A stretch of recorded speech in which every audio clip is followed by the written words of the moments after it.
There we go. Now we're flashing. June 14th, 2023. They've actually shut down for a break. It's pretty noisy out here. Got all that going on right there. There's the big tanks, and they still got the crane set up. And like I say, when they get to going, it sounds like you're standing next to a wood planer. Really, really loud. But anyway, I'm here to talk about my status on my neck. Well, my knee's relocated, my shoulder's relocated. I've just recently relocated like the rest of my C3, or maybe my axis, maybe my C2, C3. It's pretty high up. A little touchy, smart a little bit, kind of sore. Got a little bit of brain fog, kind of dizzy, relearning how to walk. You're going to have to get your chin down, get some traction on that thing, and you're just going to literally have to open it up and pull your head back up on your neck. Your neck, your vertebrae is hung up on the bottom of your skull.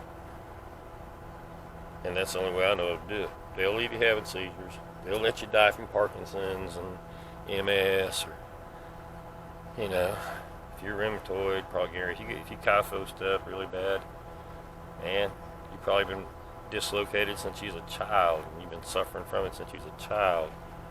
That's my posture. Get your chest out. Let's see. Get your chest out, get your shoulders back.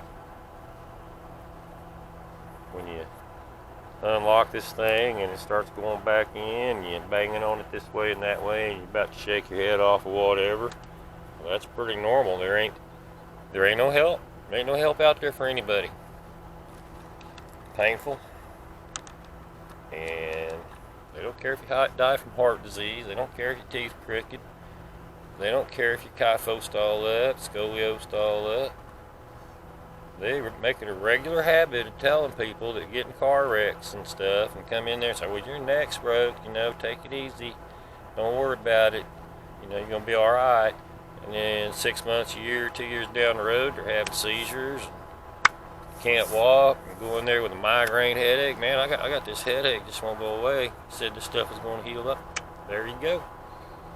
You all depressed, man, you got a mental disorder now.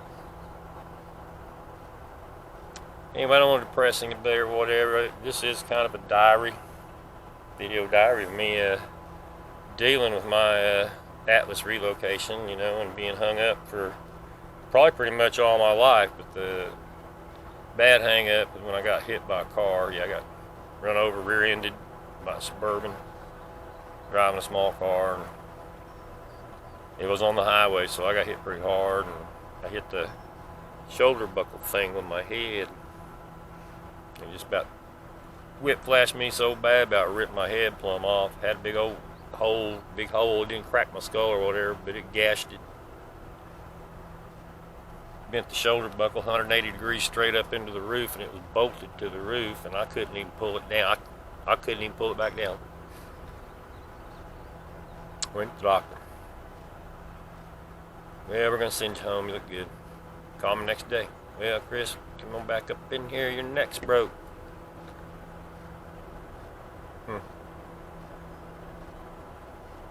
What a scam.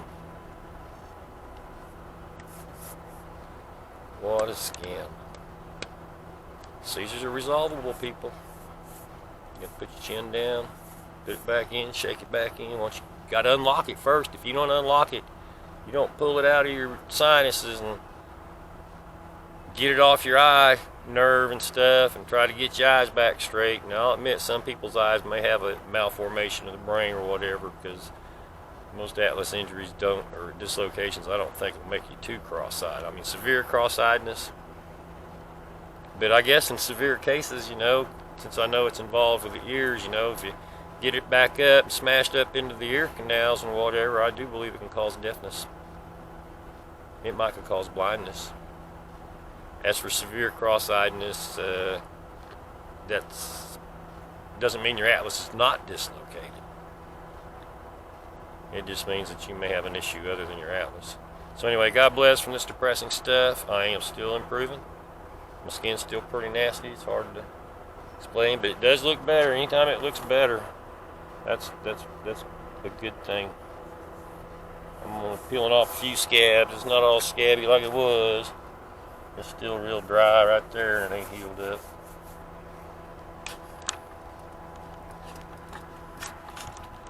My legs are a little bit different. They're still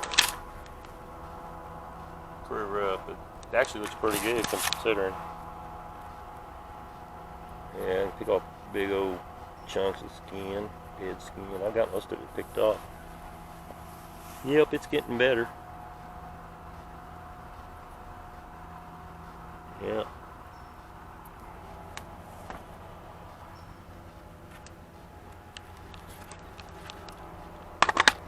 There ain't no vaccine out there that's going to put your neck back in for you. And they don't have a clue as to what's wrong with you. And like I said, God bless, that's a depressing subject. Like I say, this is kind of a diary. Yep. Put mine back in. Seized out. I seized out the seizures 3 times. They last me a month. That's 90 days of my life having seizures. All day long. And I asked for help. The first 2 of them. This last one, after I unlocked my neck, was a whole different type of seizure, but it's still a seizure. Oh, and let me talk about that seizure. You know how to know if you're in a seizure pattern? One of the tests I know of is to stand on one foot. And when you stand on one foot, try to lift up on your toes on that one foot. And if you start bobbing up and down, if you got this up and down bob, you have a seizure active issue. Whether your seizure's like, here I am, I have a seizure and I don't even know it's coming, to where you're like me, where you can feel them 24/7 for 30 days. Anyway, like I say, God bless. Do a seizure test if you want to know anything about seizures. If you can pass that test, if you can balance on one foot, stand up on your toe, and hold that, give it 5-10 seconds or so. You don't have to stand there all day. If you can do that steady, you're probably not too seizure active. Anyway, later.